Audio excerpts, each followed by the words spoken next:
What's up, everybody? This is Talking of Carl back again for another YouTube tier listing. I knew I'm probably gonna want to do another one again. I probably got at least one more that I want to do. At least that comes to mind. Probably do that maybe tomorrow or Monday. But anyway, yeah, I want to. It's just gonna be a quick video of how I would rank all the Spider-Man films, and I'll briefly touch on each film. But I already covered all the Spider-Man films from the past couple of months. Been rewatching all the past films, and then once I finished watching No Way Home twice in the theaters, and then doing my spoiler review of that, you can check out all my reviews of all the Spider-Man films that I touched on my YouTube channel, youtube.com/talkativecarl, and follow me on the links in the description. And yeah, so we'll go from the Sam Raimi stuff first. We'll go in order up into the last. So anyway, the first Spider-Man movie. Man, that just holds nostalgia for me, honestly. And like Tom McGuire, despite people's, so jokes about, him and Andrew Garfield's age when upon casting to be Spider-Man, he played, they all played a very distinct Spider-Man, but they were Spider-Man, in the long run. And then, Tobey was the more like, I don't want to say sensitive, but like more like ethics based kind of Spider-Man. And even though he wasn't quippy, he played like a pretty damn good Peter Parker. And throughout his 3 movies, despite how people's feelings towards the third one, he had like the most impressive arc in terms of his character. So I will put him right here, because especially with like Green Goblin, Willem Dafoe's introduction as the Green Goblin, probably one of the most recognizable, best movie villains, or at least comic book movie villains. But I would say, villains in general. It's amazing. Like it's just a charm. Like it's just, kudos to Sam Raimi to like just embrace the superhero-ness. And despite our love for Blade, and I think this came around the same time as like the first X-Men movie, but it fully embraced like the comic bookiness that past films kind of like shied a little bit away from, because they want to be grounded. I think we wouldn't have what superheroes are today if it wasn't for this first movie, to be honest. Okay, Spider-Man 2. Now, a lot of people still consider Spider-Man 2 is easily one of the best superhero films of all time, and it was. And it's like, eventually, others managed to beat it in box office growth over time, but it held like the spot for a mighty long time.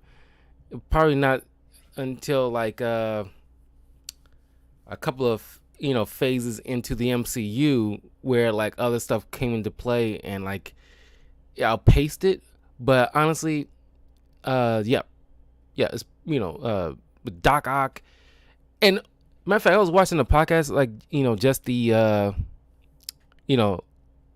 just yesterday, and well, there was like I think it was the Real Rejects, Greg Alba, Chris Humphries, they no, did I say Chris Humphries? John Humphries, my God, and they was bringing up, after they was talking about Spider-Man No Way Home, they was bringing up how like James Franco and Dane DeHaan's version of Harry Osborn. And to be fair, like Dane DeHaan, despite the whole Green Goblin part.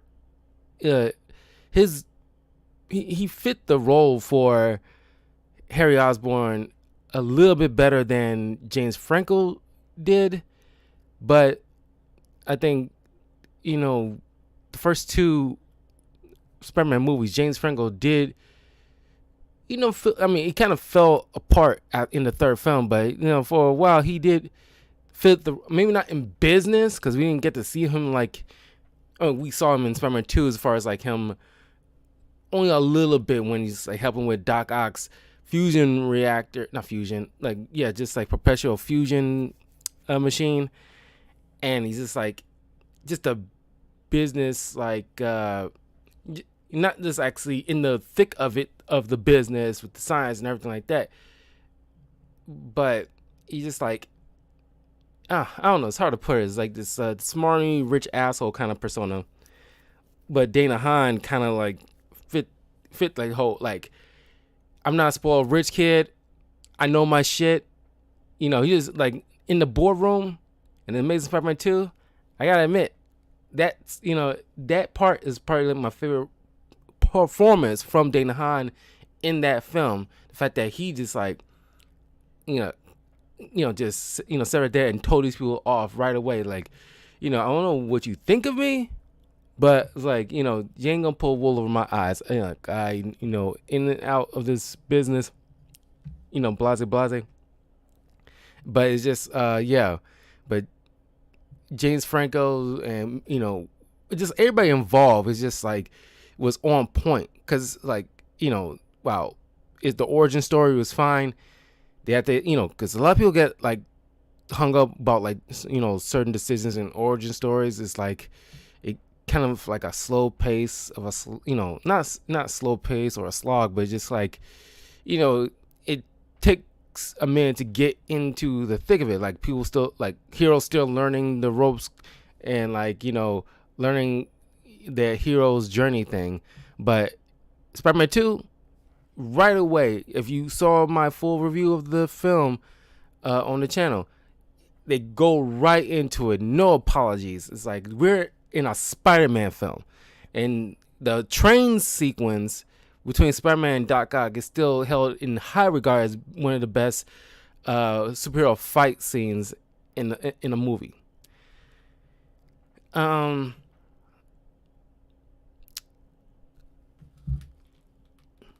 Because honestly, it's definitely either. I'm trying to decide either A or S tier.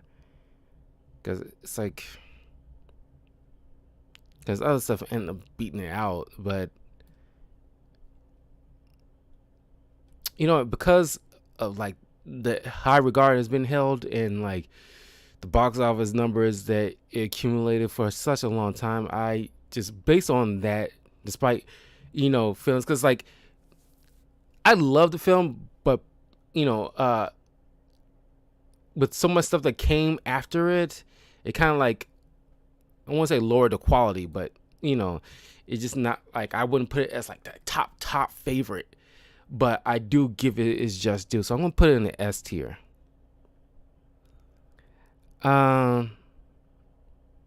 So Spider-Man 3, Sam Raimi's Spider-Man 3.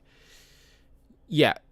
I won't say it's a dumpster fire, but just if you watch my full review, I gave some nuances of it, so it's not as bad as we initially. It's bad, but considering it's just it's definitely. I think I consider it better than even Batman and Robin. But over time, we got so much other stuff we can, and we know now what went on behind the scenes that we did not know upon the release of the film, that Sam Raimi had a particular vision, but studio interference kept want to push their agenda. We got to add in Venom, add in Venom, and it's he didn't want Venom, he just wanted a solo thing. It could have been just fine with just Sandman. And then you can still have Eddie Brock, but you didn't have to include Venom. You can just have you know, Peter Parker just focused on a potential rival at his workplace, trouble with like his relationship with MJ, coupled that with the fact that Spider-Man's getting like notoriety now as a hero, at while at the same time she's struggling with her acting. While in the previous films she was like blowing up, but now and he was struggling, and now it's the flip effect. Now he's blowing up superhero wise, and she's kind of on the downslope, and that is like strengthening their relationship. And then added fact that we got like Flint Marko, which I still kind of had my kind of grievances on what they did with Flint Marko, because with the whole him taking part of the supposed to be single mugger that caused the death of Ben Parker. If they would have cut that part out, that part was stupid. But just focus on Flint Marko escaping, falling into the collider, turn to Sandman, and him just wreaking havoc, trying to like get money for his daughter's operation because he's like desperate and everything like that. All that by themselves would have been make like a nice little bow on Spider-Man 3. But because I can see after rewatching after so many years, I can see, and then knowing better, I can see a good movie through this. But now I can also understand where the studio interference came from. But despite all that, I don't hate Spider-Man 3. I honestly do not hate it. And I don't think anybody else truly hates it, at least by and large, after so many years. So personally wise, I say, because it's still just like trying to be like a fun watch, I might put it C. I don't know if it's like even C.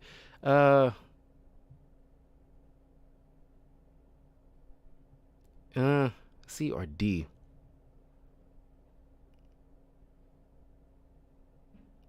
No, I don't want to put it on the D pile. I mean, it's hard to say, because like like I said, it still ended up bad, despite the fact that it's still gross numbers. But even then, word got around, and it just was a final nail in the coffin to what would have been like an awesome trilogy. It could have been right up there with the Nolan Batman films, as far as like like a nice, even though the Dark Knight Rises, it was still okay. It wasn't a pitiful ending, but you can just see that Nolan was like already just like in the mindset, I'm done. I just want to make sure like we'll just tidy this up, make sure it's not a pitiful ending to my work, but I'm just ready to put a pin in this. So I'm gonna leave it at D. I mean, it's like it could have been better, because like knowing full well this was supposed to be his last film, he wrote, despite everything, Raimi, I don't know, he did what he could. But I just gonna have to leave it at just like a D. I don't have it in me to put in a C pile. It's like it's average, but just slightly below average. Then we get into the Mark Webb of it all. Amazing Spider-Man 1. Now, I gotta be honest.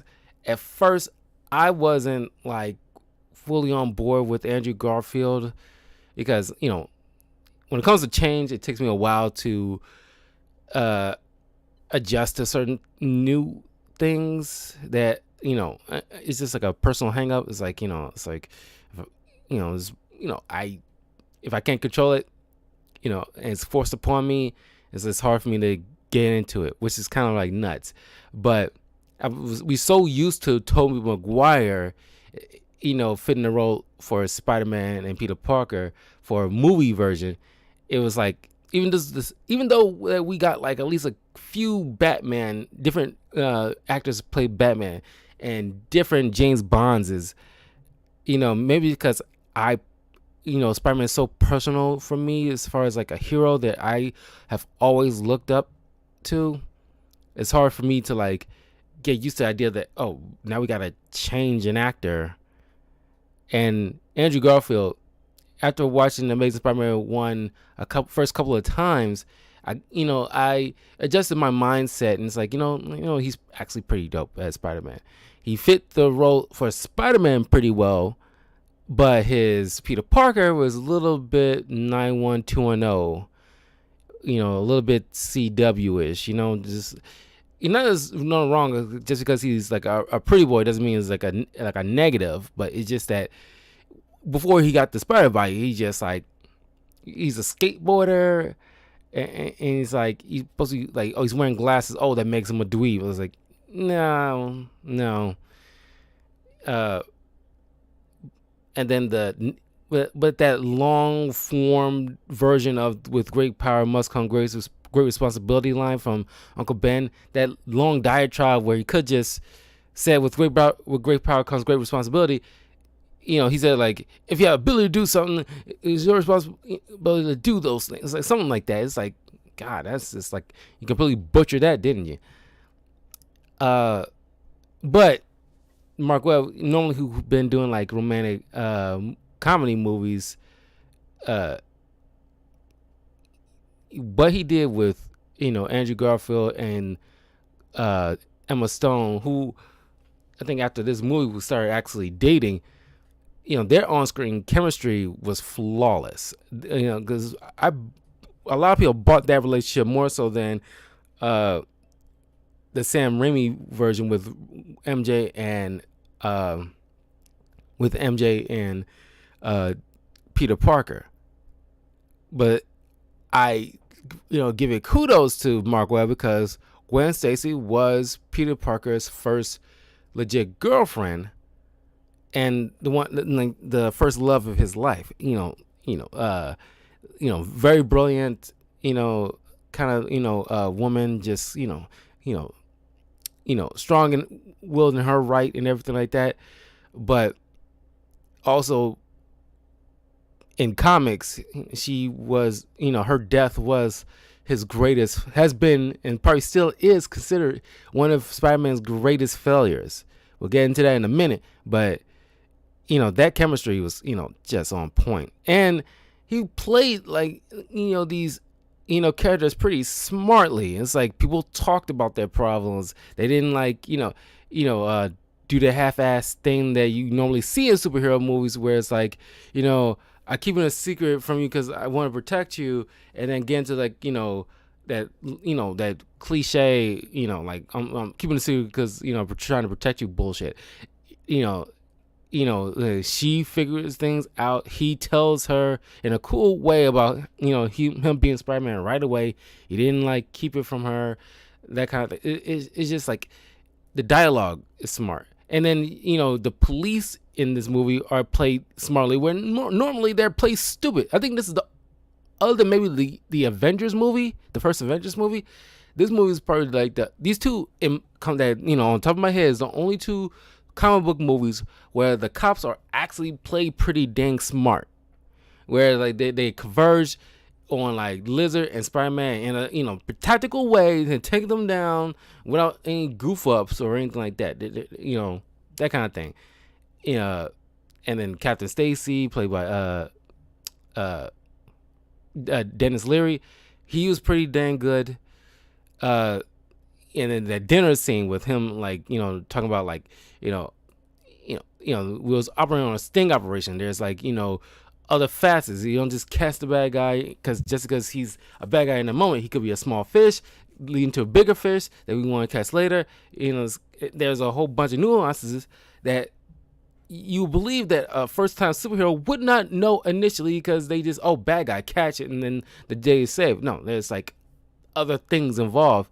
That's why realistically vigilantism is illegal, because that can lead to things leading to more dangerous situations. But yeah, by and large, I think like Amazing Spider-Man 2 definitely at least go on. It's not my favorite version of this, but I give it to like the B tier, honestly, because it's like not like it's a B movie, but it's it was a nice step in the direction. I did not like the. It's probably like my least favorite costume version of Spider-Man. Honestly, that's why when I played the Spider-Man PS4 game, you know, well, there's other costumes I like. There's other few costumes of Spider-Man on that game that I did not care for, but more so. But this one is definitely like the low tier of Spider-Man's costumes. I did not like the squinty, the permanent squinty eye thing, the lenses, and like the wrestling unitard. This is like prototype Spider-Man suit pretty much, and I did not care for it. That's why it makes Spider-Man 2, it looks so much better. It's like, if the eyes moved like the John Watts MCU Spider-Man did, it would made it pitch perfect. But speaking of Amazing Spider-Man 2, I know not a lot of people like this movie, but after we were rewatching it, I actually dig it now. I mean, I don't know. Maybe it's because maybe equal parts time pass and equal parts me seeing No Way Home. It's just that if you watch my full review, I go into full discussion about it. But it's like, I know the blue Electro, it is stupid looking on camera. Live version on camera, it does look stupid. However, I see where they was going with, because if you see, in the Ultimate comic books, there's the main MCU comic books, main timeline stuff, and then there's the Ultimate Universe, and like the Noir Universe, and the Spider-Gwen Universe, that kind of thing.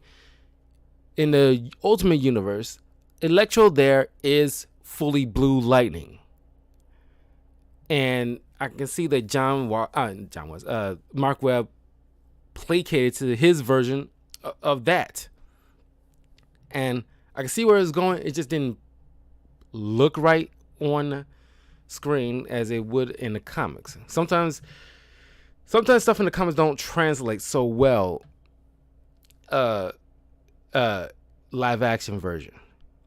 But I still love the relationship between like Peter Parker and Gwen Stacy. The costume is phenomenal. They did drop the ball. I mean, it's like they still like trying to throw in, because the whole Uncle Ben thing and his parents situation, because like in the first film it was like his main goal was like, I want to hunt down this mugger who killed my uncle. They kind of like fall flat on that one. Didn't really like either, like unlike the first Sam Raimi Spider-Man where it's like, all right, he's dead, move on kind of situation. But this one, the mugger just could just gotten away, and him just like, it's like that one that got away kind of situation. It's kind of like Bruce Wayne's the mugger of Bruce Wayne, where like for the longest time he just got away kind of situation. It's like could just left it at that. But in this movie, he's kind of like bringing that old feeling Chestnut back up, and then like his old parents' death and like what was involved in that. They kept bringing that stuff up, and it's like they couldn't just leave it alone. Just focus on the main story. Don't need to rehash the whole parents' death thing. Sally Fields, I didn't even bring up the Aunt Mays here. I enjoy like a lot of these Aunt Mays, but each iteration of Spider-Man, you notice how Aunt May kept getting younger until we get to Marissa Tomei's version of Aunt May. It's like, wow, y'all.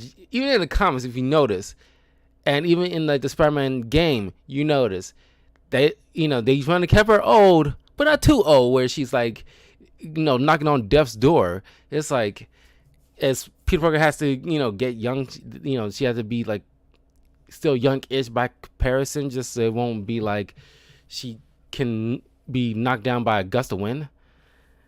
So like, I love Sally Field. She was awesome in this.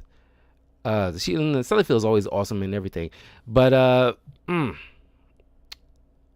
I gotta say, you know, everything involved with Spider-Man 2, like with more nuances and understanding of what was involved in the film.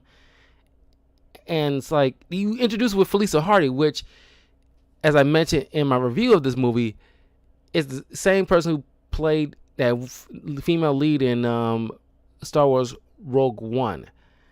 I kind of want to bring her back into the fold because people are like, the internet's talking like, oh, we should revisit like the Amazing Spider-Man Mark Webb universe again with Andrew Garfield and stuff like that. And like, if I don't know how it's true is, this is internet just talking. If they do that, you can definitely should bring her back as Black Cat and actually bring in Black Cat because people want to see a live version of Black Cat. And I personally want the costume from the Spider-Man game to be the live realistic version of Black Cat. That is pitch perfect Black Cat. Well, there's two kinds of Black Cats costumes I like. The game version, which is spot on, and the 90s Spider-Man cartoon version, which has been like the classic for such a long time. But I like the game's twist on that, and it is just phenomenal. Honestly, it's phenomenal. But I would put Amazing Spider-Man to C ranking. It is just average. Despite it being like box office like dud. I won't say dud, but it's just like it's definitely to a lot of people, especially like in like box office wise, it's the lower tier one. But I'd say fairly it's like a C average. Okay. Next. Well, we'll go to before we get to John Watts stuff. The Spider-Verse. I want to go straight into Spider-Verse. I put in an F tier, but it's like honestly, I don't know why I even did that. There is no F tiers for me. But I'm gonna just cut to the chase. It's definitely S tier. Phenomenal film. Like I already been. If you watch my review of like Jet Li's The One, is like that movie and like Justice League animated movie Crisis on Two Earths. Back when I was younger, seeing those films, it really like got me curious about the concept of the multiverse and how cool it is. The fact that like all these different, and then when the Across the Spider-Verse comes out next October, it's gonna be doing gangbusters. I can't wait to finally see 2099 Spider-Man version because honestly I love that version as much as it's right up there with like as far as my favorite versions like Spider-Gwen, Miles Morales, 616 main continuity Spider-Man, Peter Parker, and then 2099. They're all my favorite versions of Spider-Man. They're my personal favorite. Honorable mention is Spider-Man Noir, and just a cool looking 1930s, 40s, just black costume thing. But man, those costumes are just bangers, man. But Spider-Verse, people just, it when Miles Morales was first introduced in the Ultimate Universe as the next mantle of Spider-Man, there were some like a few just minor racist slubs that complain about like, oh, Spider-Man isn't black, blah blah blah blah blah. He's black and Puerto Rican, but nonetheless, but besides those little idiots out in the world at first, as like it almost hit like the ground running as far as like this cool kid who's also into science and everything like that, but it's also got his own thing going on with like music and art, depending on your iterations of Miles Morales.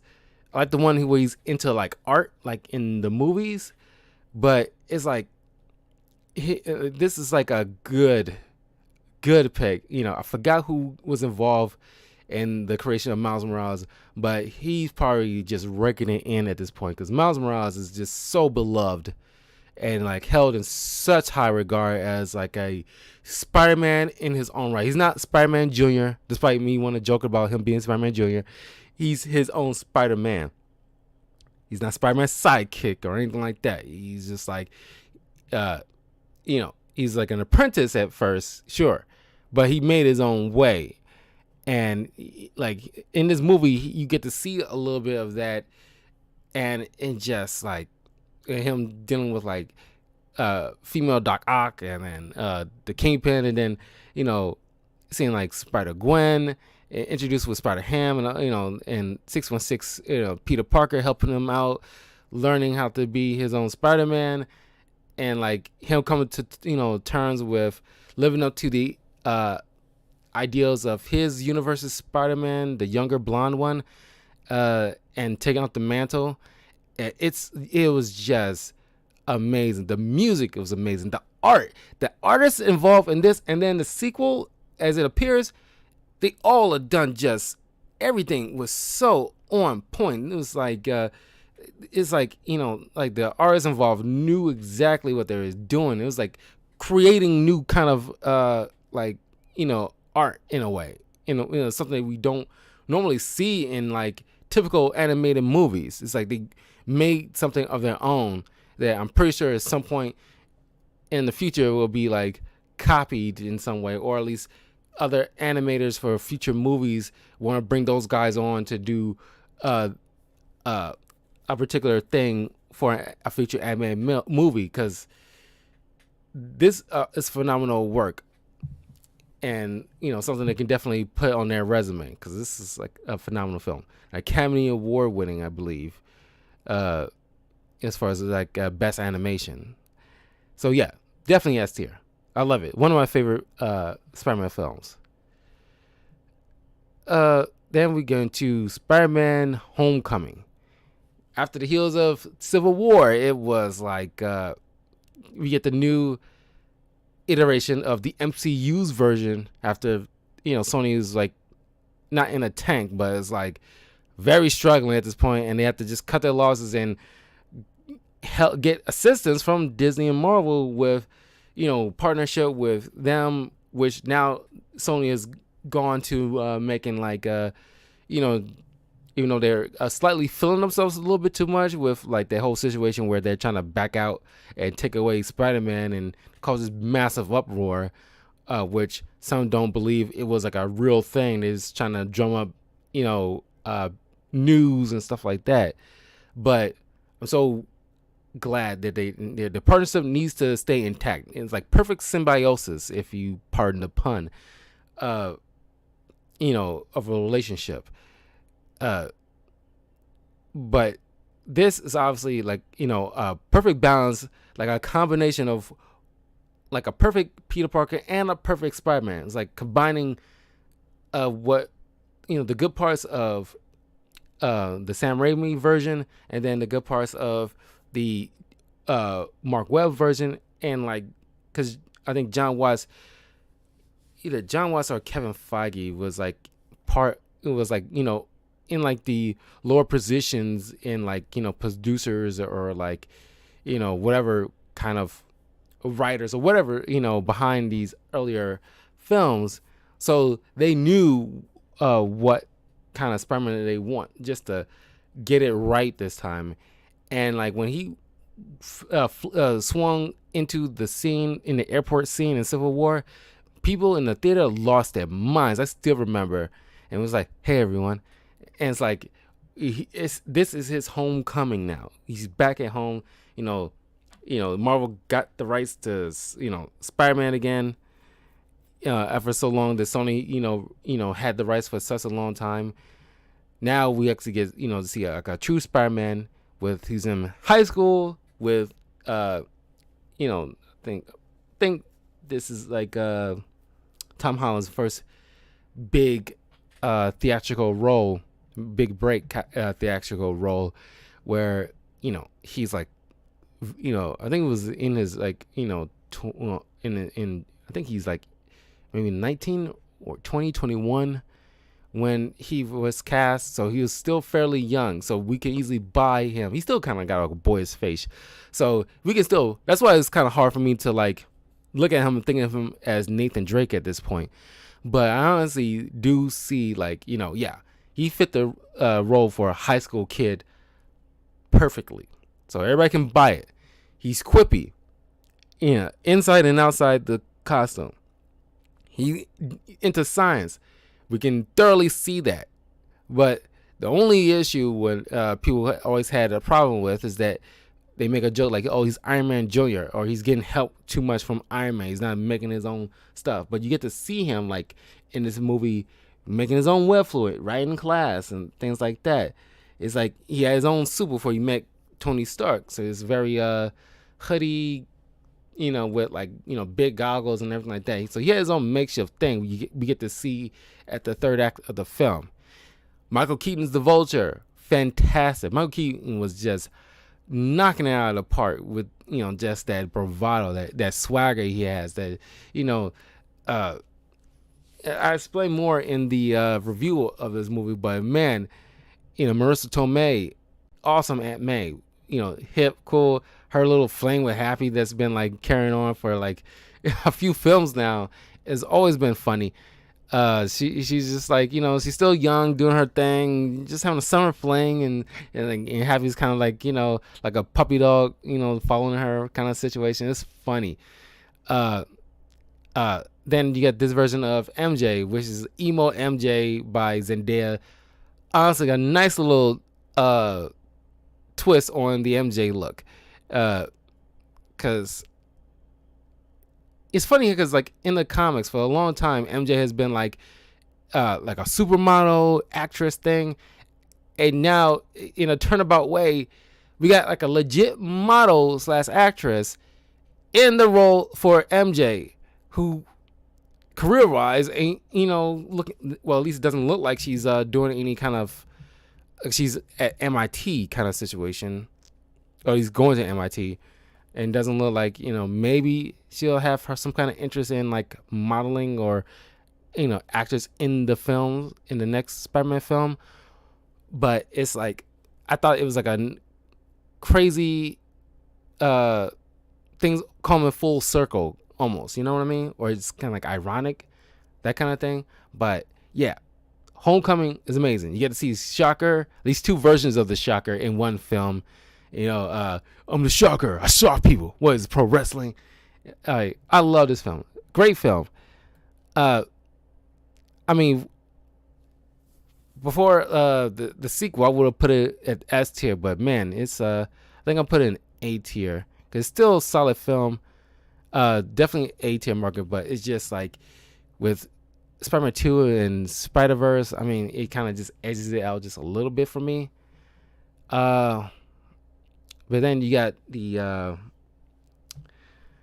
Far From Home, and ironically, Jake Gyllenhaal was auditioning to play Peter Parker in the Sam Raimi films, or at least the first Sam Raimi film, but he never got it, and like Tobey Maguire got it.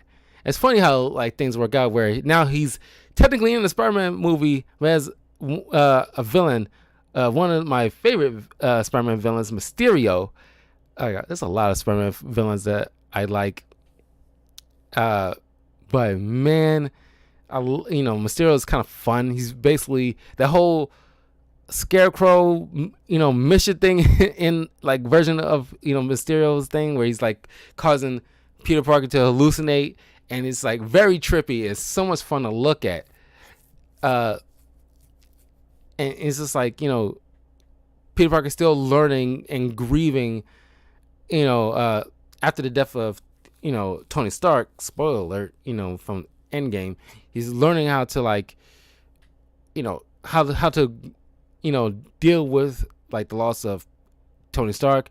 Everybody's looking at him to be like, oh, everybody knew Spider-Man's being groomed by Tony Stark to be the next leader of the Avengers kind of situation, but he doesn't feel like he can carry that weight, that responsibility, and equal parts him still grieving and he haven't processed it, any of it yet. It was just like all that.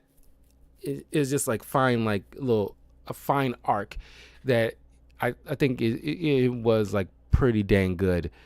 A nice little character progression.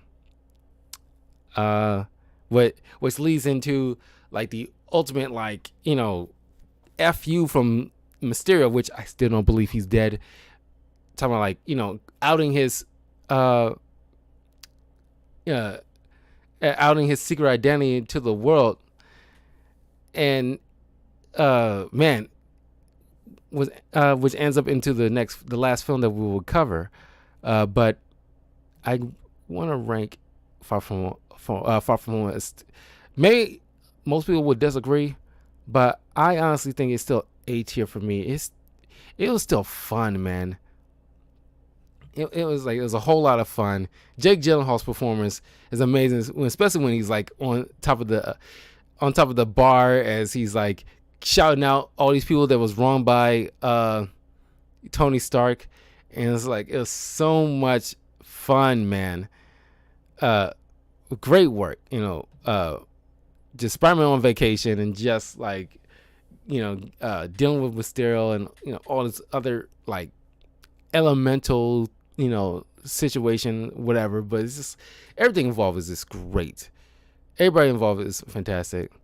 I still wish they did more with Flash Thompson, because now he kind of had like a fun part in Homecoming, but to be honest, in the second and third film, he's kind of like there almost. But yeah, it's still pretty good. I'm just gonna cut to the chase, honestly, because I just watched it twice in the theater. Besides Black Panther, this movie these are the only two movies I ever seen more than once in the movie theater. And I despite how good Endgame and Spider-Verse was, I never went back to the theater to go see it again. Despite my love for it, because it hits differently, when you're in a theater for the first time with a crowd day one, and like they're collectively like just in like this movie is like Spider-Man's Endgame, this personal Endgame. We get the return, spoiler alert, a return of all like the previous villains from the previous films: Doc Ock, Electro, Sandman, the Lizard, Green Goblin. It's just like then I just kind of wish they added the Vulture to have like Tom Holland's version of villain to come into play, or at least bring back Mysterio or something like that, because he obviously is not dead. Either Vulture, Mysterio, or the fact that he had Venom from the Venom films, which I was debating whether or not to include the Venom films on this tier ranking thing, but kind of like in the last second kind of opt out of it, because if I would have included those, the first Venom movie would have been C tier, like C or B tier, fairly average. And then I put like, I think I'll put like the first Venom movie probably B tier, then like, and Venom 2 C tier. I just want to throw that out there as like honorable mentions. But yeah, I want to put this straight into the S tier. This is like a phenomenal film, like a culmination of every person's generation of Spider-Man coming together. It was just like crazy, and the theater blew up so far as like with applause from like Daredevil coming back, like that line from William Dafoe, like I'm some of the scientists myself. That drove people nuts. They didn't have to do that, but the fact that they throw that in there, it's just like they even understand the memes. And then having all three Spider-Man pointing at each other in that lab, that was nice. You had to at least include two memes, and they included the top two, honestly, as far as Spider-Man memes. The classic Spider-Man points, and then the I'm something of a scientist myself. That line, you had to include that, and just like William Dafoe just chilling up the ceiling, and then the fight scene between Spider-Man and Green Goblin in that apartment. It's probably like the most brutal fight scene out of all the like MCU films. That one was the most intense. You actually feel the weight of the punches and like just throwing each other through walls, and it was intense. It's like Green Goblin's version of like, Darth Vader in Rogue One, when he's charging down that hallway and just straight up murdering like a slasher villain, all these little rebels. It was like that for me. The fact that, Green Goblin's always been like a terrifying villain in the comics, but this is the first time I actually felt fear from the Green Goblin. This is like a lethal, psychotic monster of a man, and with like super strength, and he just like a bull in a china shop. He just charges and just doesn't give a f about getting punched himself. He will just wreck, and he's smart. So it's like you feel the absolute terror, and like everything involved. We've seen all these three Spider-Man, working together. Like, here, like Andrew Garfield, Peter 3. It's just like, yes, everything involved in this movie is just phenomenal. So yes, definitely S tier worthy. Obviously, it's S tier worthy. So yeah, obviously, D tier, Amazing Spider-Man, not Amazing Spider-Man, Sam Raimi's Spider-Man 3, Amazing Spider-Man 2, C, B, the first Amazing Spider-Man. I think the first Venom movie would be B, and then Venom 2 would be C. Because honestly, Venom 2 wasn't as terrible. It could have made those two movies even better if they was actually rated R. I think you would learn from Deadpool that it's okay that some characters who are not having qualms, like Deadpool and Logan, should have taught you that characters like that should be able to just tear up shop. R-rated. Should be allowed to. Those are like Logan, Deadpool, Venom, Carnage. It's like, Sabretooth. Those are like the characters that honestly come to mind where people would feel accepting of the fact that they would have no qualms of wrecking people, bloody and all. And you think in Venom 2, you kind of like would have given that, given the go ahead on at least that. Because especially from certain scenes with Carnage, you can tell, it was initially shot to be a rated R film, but they had to probably at post-production kind of scale it back for theatrical release, which sucks. Could have made the movie a whole lot better. Well, not could, definitely would have made it a whole lot better. But it's still fun, but and then the fact that you get to see him like getting warped into the MCU, it's like you expect a scene with Tom Hardy and Tom Holland together, and I was kind of half hoping during the climax you get to see Tom Hardy's version of Venom interacting and probably assisting the other Spider-Man dealing with these villains. That would have been awesome. Just kind of wish they kind of, that's probably like at least the only one con I had out of that entire film is the fact that they did not do more with Venom where they had the chance. And then it made it even more confusing is that in the Morbius film that's coming up in January, just a few weeks away, you got the Vulture in the trailers with, at least probably is going to be one scene, one quick cameo with, it's probably at the end or post credits, where you see Vulture interacting, looks like he's on some kind of prison transport, passing by Morbius, and it's like, that's confusing. It's like, okay, it's like, if he's not in the same universe, or they're not like somehow left, at least some of them in the same MCU universe, how do you explain that? And like, in Morbius, one of the cops also mentions about like the whole Venom thing. Even the Morbius mentions Venom, and so it's like there's a disconnect there. That's what makes it so confusing. But yeah, Amazing Spider-Man. I mean, Jesus, the first Sam Raimi Spider-Man movie, Homecoming, Far From Home, A tier, definitely. But the mega Spider-Man films of all time, still to this day, Spider-Man 2, Spider-Verse, and No Way Home. By far, best Spider-Man films, in my opinion. But I'm curious to know how you guys would rank all of those guys. If Morbius would have been allowed to maybe come out first, like it was initially would have, but Eternals was like a thing in November, so they had to move it to January.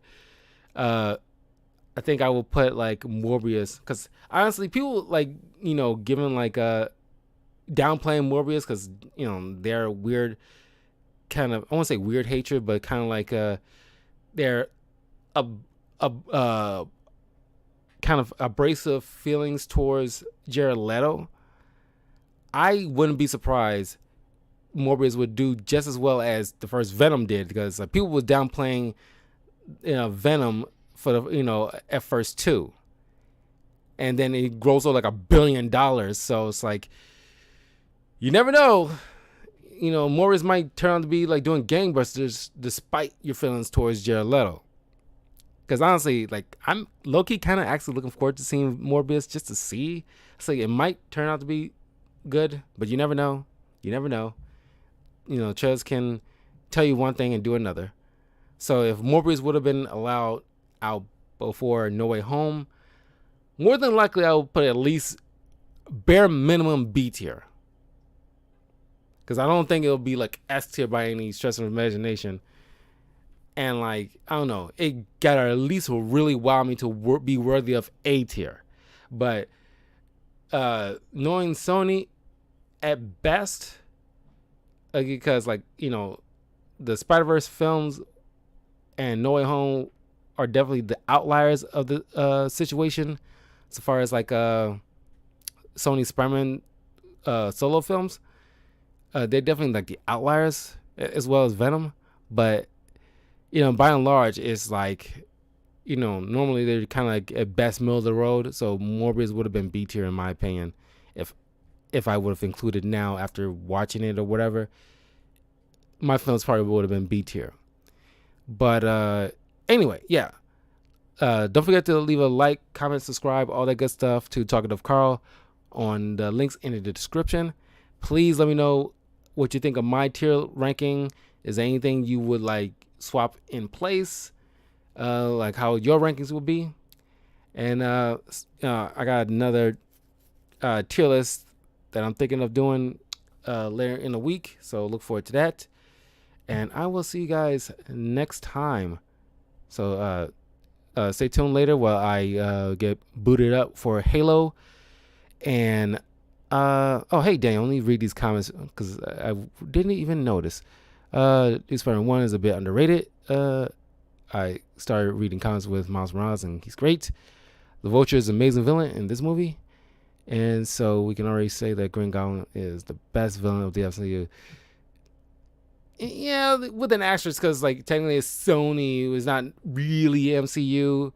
Because like if you want to stick to MCU, it would be like, I would put like Kingpin, Purple Man, Cottonmouth, Loki, Thanos, as like the like big, A S tier level Marvel MCU villains. But I just want to cut to the chase. I'm leaving like supposed to be like a mystery kind of thing. I want to leave it a surprise. But later on in some point next week, I don't know if I'll do it tomorrow. Probably, maybe. I want to do my ranking of everything involved in. I mean, not everything. I might leave out, because tomorrow I'm thinking about doing a YouTube tier list of all the Marvel MCU phase 1 through 4, not just movie but also shows. But I'll be leaving out a couple of things like Inhumans. I'll leave out, and then Inhumans and Runaways. Oh, and then Cloak and Dagger. Those things I'm gonna be leaving out. I really haven't seen them, so I can't really put any words, or at least like give my opinions of it. But by and large, everybody knows Inhumans probably the suckiest ones. But I haven't seen like Runaways or Cloak and Dagger, and I don't think they even gotten like their. I think Cloak and Dagger got a second season on like ABC Family, but it's like I haven't heard anything about them for the longest time. So I don't know. It's just I just leave them to the side. I haven't watched them, but don't really care. But pretty much everything else, I even included Agents of Shield to the listing. So definitely tomorrow after work, I will do another YouTube tier list of everything involved in Phase 1 through 4 of the MCU so far at this point. Because after No Way Home wrapped up, I thought about waiting until like Phase 4 officially ended, but that's gonna be a couple of years, almost a year away for the finalization of Phase 4. So I might as well just do up to this point after Hawkeye and Spider-Man No Way Home wrapped up. So stay tuned for at least tomorrow. I think maybe tomorrow I will do the ranking system of my, least to best MCU stuff. So yeah, it's gonna be a few minutes while I boot up Halo and then play some more Pokemon Brilliant Diamond. And happy holidays, everybody.